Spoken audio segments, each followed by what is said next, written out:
যে মানুষের সঙ্গে আপনার কোনো কারণ ছাড়াই প্রথম দেখাতেই অনেক মায়া বা শান্তি অনুভব হয়, সত্যি কথা হলো তার সঙ্গে আপনার দেখা এই পৃথিবীতেই প্রথম নয়। আপনার এবং তার আত্মা পৃথিবী সৃষ্টির কোটি বছর আগেই একে অপরের সঙ্গে দেখা করেছিল।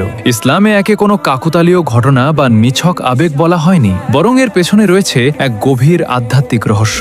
মানুষের জন্ম থেকে পরকাল পর্যন্ত তিনটি প্রধান জগৎ বা দুনিয়া পার করতে হয়। প্রথমটি হলো আলুমে আরওয়াহ, অর্থাৎ আত্মার জগৎ। এটি সেই স্থান যেখানে মহান আল্লাহ তাআলা শরীর সৃষ্টির আগেই কিয়ামত পর্যন্ত আসা সমস্ত মানুষের আত্মাকে একসঙ্গে সৃষ্টি করেছিলেন। পবিত্র কুরআন অনুযায়ী এই আলমে আরওয়াহতেই আল্লাহ সমস্ত আত্মাকে জিজ্ঞেস করেছিলেন, আলাস্তু বিরাব্বিকুম, অর্থাৎ আমি কি তোমাদের রব নই? তখন আমরা সবাই একযোগে উত্তর দিয়েছিলাম, অবশ্যই আপনি আমাদের রব। এই আত্মার জগতে যেসব আত্মা একে অপরের কাছাকাছি ছিল, যাদের মধ্যে আধ্যাত্মিক সম্পর্ক বা টান তৈরি হয়েছিল, সেই আত্মাগুলোই যখন এই পৃথিবীতে আসে তখন শরীর ভিন্ন হলেও তারা একে অপরকে যেন চিনে নেয়। তাই কখনো কখনো কোনো মানুষকে প্রথম দেখাতেই অদ্ভুত এক আপন অনুভূতি, মায়া বা শান্তি অনুভব হয়। আপনার কি কখনো কারো প্রতি এমন অনুভূতি জেগেছে? কমেন্টে জানাতে পারেন।